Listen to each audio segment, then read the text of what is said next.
O Senhor esteja convosco. Ele está no meio de nós. Proclamação do Evangelho de Jesus Cristo segundo Mateus. Glória a vós, Senhor.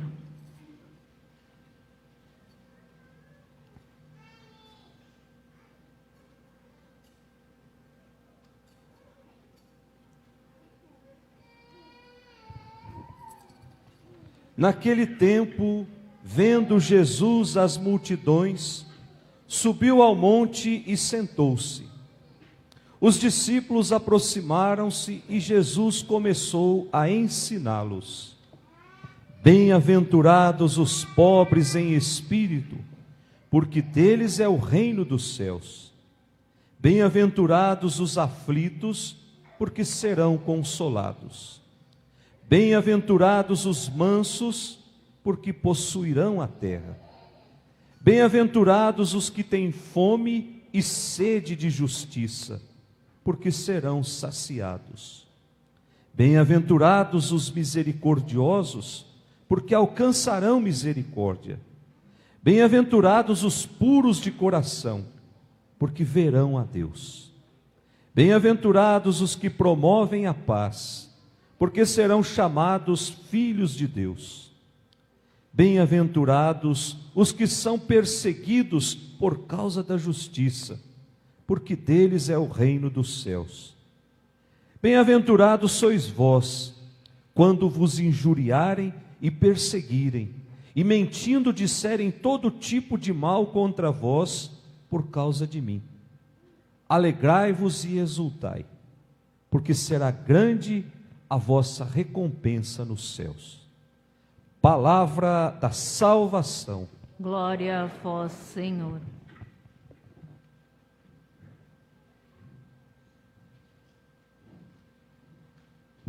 Que as palavras do Santo Evangelho perdoem os nossos pecados. Amém. Podemos sentar.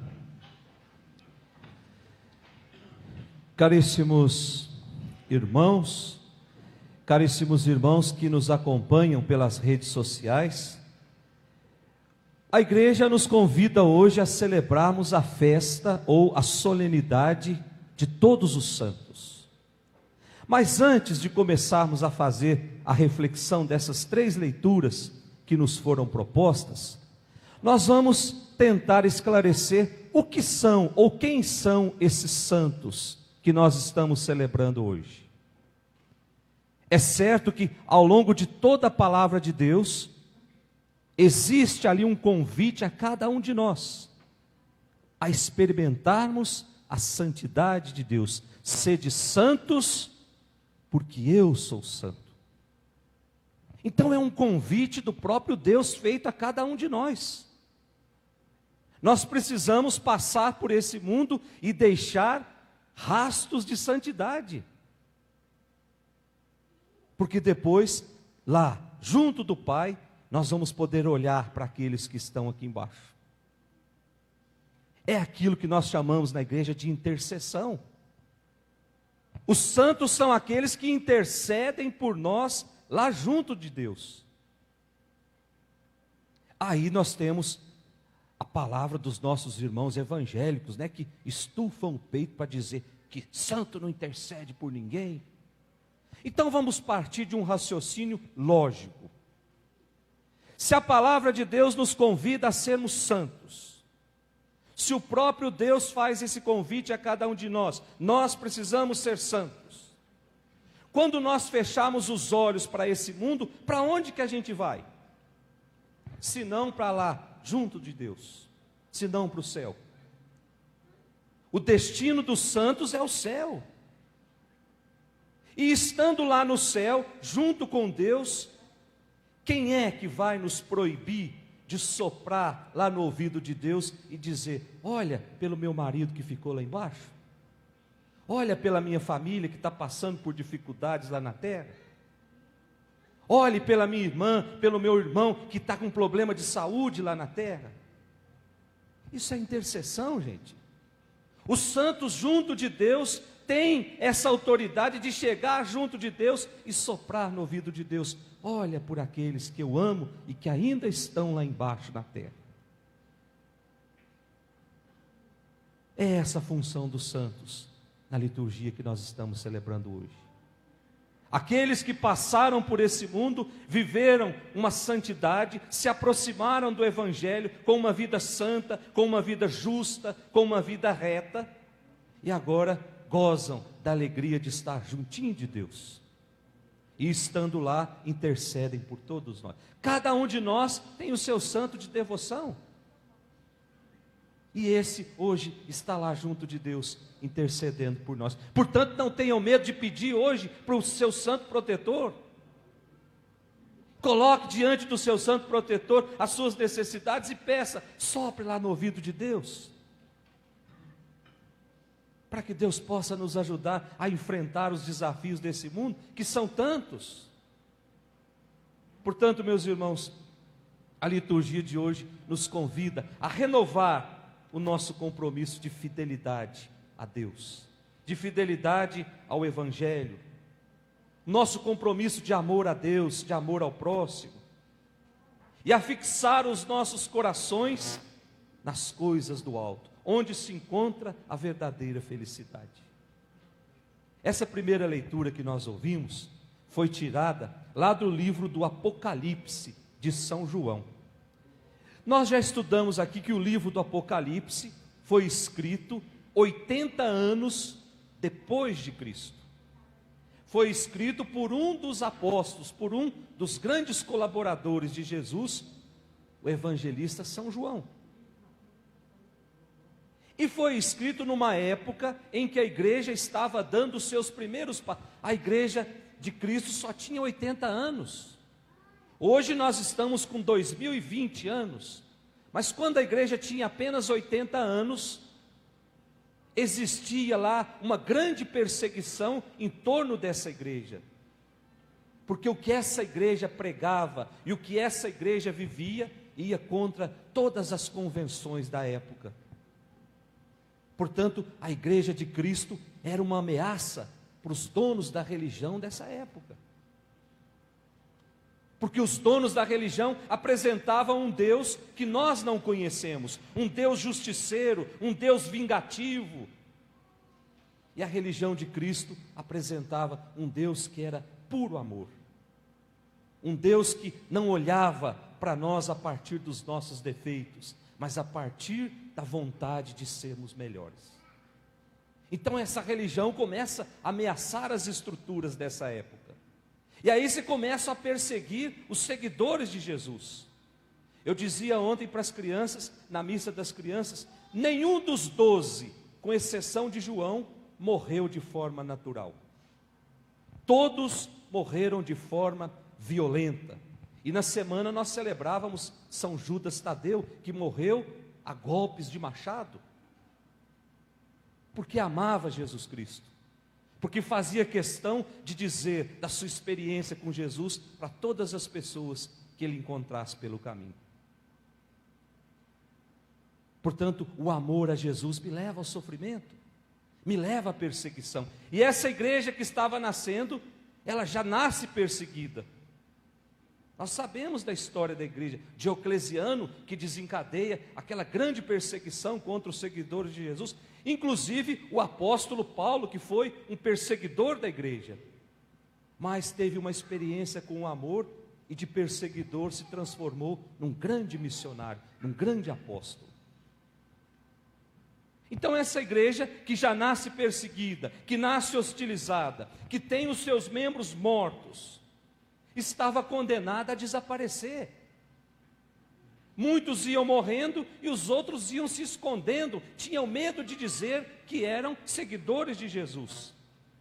E aí nós temos as visões de João, que vem exatamente trazer essa mensagem de esperança diante dessa provação. E aí João vem nessa primeira leitura proclamar a vitória do Cordeiro. Não aquele cordeiro que foi imolado, mas o cordeiro pascal, aquele que ressuscitou.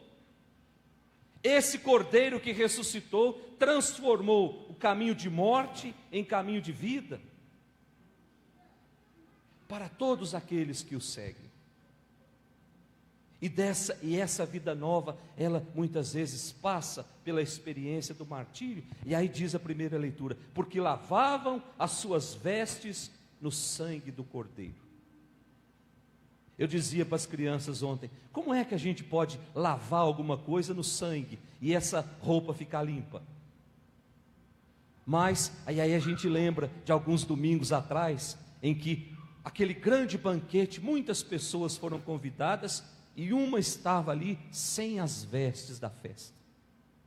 É essas vestes que nós estamos dizendo, a veste de uma vida santa.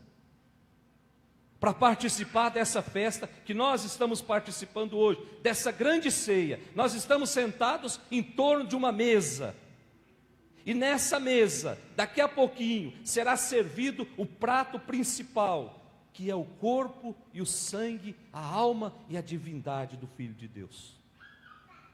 Como é que eu estou vestido para participar dessa festa? Quais são os meus trajes que eu trago hoje aqui, que me dão a garantia de que eu posso sentar em torno dessa mesa? Vida santa, vida reta, vida justa, fugindo das situações de pecado, dizendo não a tudo aquilo que me afasta do caminho de Deus. Isso é difícil, gente, mas não é impossível, porque depois que experimentarmos dessa refeição, o nosso corpo está preparado, a nossa alma está preparada para que a gente possa sair daqui e semear esse amor que nós experimentamos em torno dessa mesa.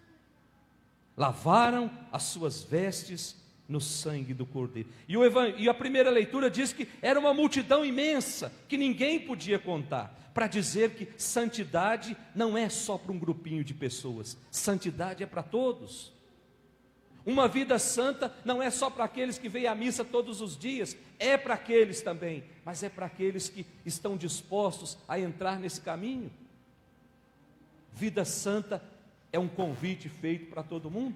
Todos nós somos chamados à santidade. Todos nós somos chamados a atravessar as lutas dessa vida, a atravessar as tribulações dessa vida, sempre unidos a Cristo. E aí diz a primeira leitura: pois seremos vencedores e traremos nas nossas mãos a palma da vitória. Erramos, caímos, mas a nossa humildade nos fez levantar e nos vestir das vestes do sangue do Cordeiro. E o próprio Cristo, diz a primeira leitura, derramará o seu espírito de santidade sobre aqueles que se mantiverem firmes. Portanto, meus irmãos, olhemos para o céu.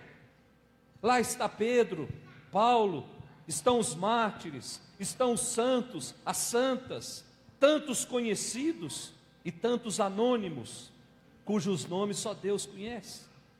Esses chegaram lá, e de lá intercedem por nós, são modelos a serem seguidos, e de lá também nos esperam, para juntos participar da grande festa da vida. Por isso, não podemos ter medo de ser santos, não podemos ter medo de sermos de Deus, não podemos ter medo de sermos testemunhas do Evangelho, porque o medo nos paralisa, o medo nos faz covardes, o medo nos faz fracos. Aqueles que têm medo de ser de Deus nunca vão pertencer a essa grande família, porque o medo nos acovarda. Depois da nossa segunda leitura, a carta de São João. São João escreveu hoje a primeira leitura, Apocalipse, escreveu também a segunda leitura, 1 João capítulo 3, que nos responde a algumas interrogações sobre o destino dos mortos. E diz a segunda leitura que se Deus, no seu imenso amor, nos fez seus filhos, então Ele não vai nos abandonar. Ora, em Jesus, o nosso futuro está na família divina. Deus, no seu imenso amor, olha só o grande presente. São João começa dizendo: olha só o grande presente que Deus nos deu. Nos permitiu sermos chamados de filhos de Deus. Se o nosso destino está na família divina, então nós seremos semelhantes a Jesus. Seremos semelhantes a Ele. Versículo 2 da nossa segunda leitura. E por fim, o nosso evangelho de hoje. O evangelho de hoje é conhecido, capítulo 5 do evangelho de São Mateus, é conhecido como o trecho do Sermão da Montanha, que foi um conjunto de ensinamentos para a vida cristã. Mateus nos apresenta uma nova lei, que supera agora a antiga lei, que guiava o povo. Qual era a antiga lei? Os 10 mandamentos. E essa lei, ela se dá onde? No monte, justamente para nos recordar o Monte Sinai, onde Deus se revelou e deu ao seu povo a antiga lei. Agora é Jesus que sobe também numa montanha e oferece ao povo uma nova lei. E essa lei é a que deve guiar todos os cristãos que têm interesse a aderir ao reino de Deus. Portanto, bem-aventurados, felizes, definem sempre uma alegria oferecida por Deus. A tradução de bem-aventurados pode ser felizes. E quais são esses que renunciam livremente aos bens, que renunciam livremente ao próprio orgulho, que renunciam à violência? O Evangelho diz que bem-aventurados os pobres em espírito, aqueles que aceitam e se colocam incondicionalmente nas mãos de Deus, aqueles que na sua oração da noite vai lá no seu cantinho de oração e diz: ô Senhor, eu errei tanto na minha vida, eu fiz tanta coisa errada, mas eu me coloco nas suas mãos para que o Senhor me modele do jeito que o Senhor quiser.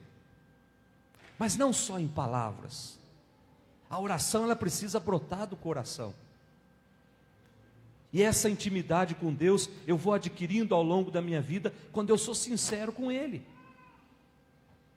Não adianta eu ficar na igreja fazendo orações bonitas para todo mundo dizer: olha só como fulano é santo, olha só como ele é um homem de Deus, se o coração não está em sintonia com Deus. E aí na calada da noite eu faço as coisas tudo errado. Então precisa sintonizar o meu coração ao coração de Deus. E aí a minha oração vai ser ouvida por Deus. Mas o Evangelho continua: bem-aventurados ou felizes os mansos. Quem são os mansos? Senão aqueles que recusam todo tipo de violência. Aqueles que são amáveis, aqueles que são tolerantes. Bem-aventurados os que choram, diz o Evangelho. São aqueles que vivem mergulhados na dor, no sofrimento, muitas vezes causado por uma injustiça. E nós sabemos que o nosso país, o mundo, não é justo. Existe muita injustiça espalhada por aí. Em seguida, o texto nos apresenta uma série de orientações, ou seja, de atitudes que o seguidor de Jesus deve assumir. E qual é a primeira delas? Ser misericordioso, ou seja, ter um coração capaz de amar, amar sem limites, ter um coração capaz de se deixar tocar pelo sofrimento do outro, mas também se tocar pela alegria do outro, ser capaz de ir ao encontro do irmão, de estender a mão, mesmo quando esse irmão falha conosco. Olha só, a palavra-chave do ser misericordioso é amar aquele que muitas vezes pisa no nosso pé ao longo de toda a vida. Ser misericordioso é amar aquele que muitas vezes já não merece ser mais amado. Mas o Evangelho continua: bem-aventurados os puros de coração. Ter um coração leal, um coração honesto, um coração que não compactua com coisas erradas, um coração que não engana o próximo. Mas o Evangelho também diz: bem-aventurados os que semeiam, os que constroem a paz. Ou seja, aqueles que recusam qualquer tipo de violência. E aqui nós identificamos um grande santo que semeou a paz, São Francisco de Assis. Senhor, fazei-me instrumento da sua paz.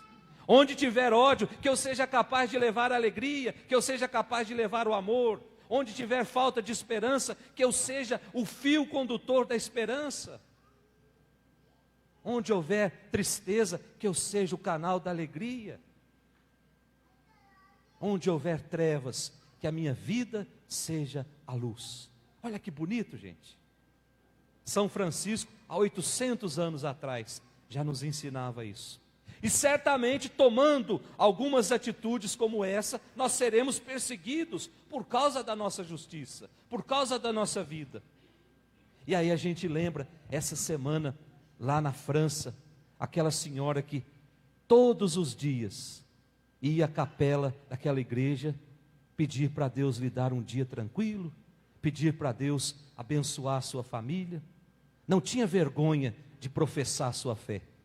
E aí entra lá um terrorista e esfaqueia, que vocês viram no noticiário, a única brasileira que morreu naquele atentado. E a pessoa que esfaqueou gritava o nome de Deus. Olha só que contradição. Matando em nome de Deus. E aí nós podemos estudar aqui, destrinchar aqui, quem foi Maomé, o que fez Maomé, mas eu não vou entrar nisso porque não diz respeito à nossa religião. Diz respeito somente que aquela mulher foi capaz de derramar o seu sangue por Jesus Cristo. Não tenham dúvida que ela foi direto para o céu. Estava ali, na sua intimidade com Deus, quando recebeu os golpes traiçoeiros de uma pessoa que se diz religioso, que participa de uma religião, que prega, não toda a religião, mas grande parte prega o extermínio daquele que não compactua com as minhas ideias. Portanto, não é o mesmo Deus que nos pede para amar e pede para outro matar os outros. Nós cremos e acreditamos no Deus que é amor, que é misericórdia, que é perdão. Nós não cremos que esse Deus peça para que nós exterminemos o outro, deixemos o outro fora desse projeto de amor. Bem-aventurados os que promovem a paz, porque esses serão chamados filhos de Deus. Vamos pedir para Deus nessa Eucaristia que tenhamos a coragem de assumir um compromisso com Ele. A partir de hoje, eu quero ser um construtor da paz. A partir de hoje, quando as coisas que não são de Deus se aproximarem da minha família, se aproximarem da minha vida, que eu tenha a coragem, que eu tenha a ousadia de dizer, isso não me leva para o céu, portanto, eu quero ir para o céu. E com isso, eu não vou entrar no céu.